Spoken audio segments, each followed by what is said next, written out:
ದೇಶಾದ್ಯಂತ ಈಗ ರಾಮಮಂದಿರ ಉದ್ಘಾಟನೆಯ ಸಂಭ್ರಮ ಮನೆ ಮಾಡಿದೆ. ಈ ನಡುವೆ ಉಡುಪಿಯ ವಿಜ್ಞಾನಿಯೊಬ್ಬರು ನಿರ್ಮಿಸಿರುವ ಟೆಲಿಸ್ಕೋಪ್ ತಂತ್ರಜ್ಞಾನವನ್ನ ಅಯೋಧ್ಯೆಯ ಭದ್ರತೆಗಾಗಿ ಬಳಸಿಕೊಳ್ಳಲಾಗುತ್ತಿದೆ. ಸರಳ ಟೆಲಿಸ್ಕೋಪ್ಗೆ ಈಗಾಗಲೇ ಪೇಟೆಂಟ್ ಪಡೆದಿರುವ ಮಣಿಪಾಲ್ ಎಂಐಟಿಯ ಮನೋಹರ್ ಅವರು ಈಗಾಗಲೇ ರಕ್ಷಣಾ ವಿಭಾಗಕ್ಕೆ ಟೆಲಿಸ್ಕೋಪ್ಗಳನ್ನು ತಯಾರಿಸಿಕೊಟ್ಟಿದ್ದಾರೆ.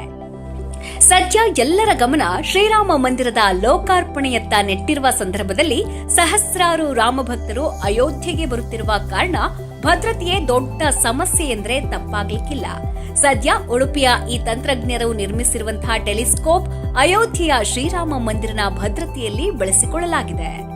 ಉಡುಪಿಯ ಆರ್ ಮನೋಹರ್ ಸಂಶೋಧಿಸಿರುವ ಟೆಲಿಸ್ಕೋಪ್ಗಳನ್ನು ಈಗಾಗಲೇ ದೇಶದ ರಕ್ಷಣಾ ಇಲಾಖೆ ಬಳಸಿಕೊಳ್ಳುತ್ತಿದೆ.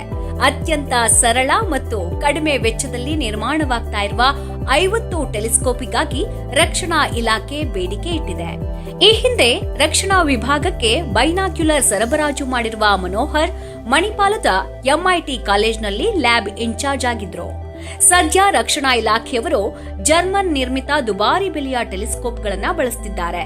ಇದು 30,000ಕ್ಕೂ ಅಧಿಕ ಬೆಲೆಯದ್ದಾಗಿದೆ. ಆದರೆ ಮನೋಹರ್ ಅವರು ನಿರ್ಮಿಸಿರುವ ಟೆಲಿಸ್ಕೋಪ್ ಉತ್ತಮ ಕ್ಲಾರಿಟಿಯೊಂದಿಗೆ 15,000 ಬೆಲೆ ಹೊಂದಿದೆ. ಒಟ್ಟಾರೆ ಅಯೋಧ್ಯೆಯ ಶ್ರೀರಾಮ ಮಂದಿರ ಲೋಕಾರ್ಪಣೆಯ ಸಂದರ್ಭ ಭದ್ರತೆಯ ಉದ್ದೇಶಕ್ಕಾಗಿ ಮನೋಹರ್ ಅವರ ಸುಮಾರು 25 ಟೆಲಿಸ್ಕೋಪ್ಗಳನ್ನು ಬಳಸಿಕೊಳ್ಳಲಾಗುತ್ತಿದೆ.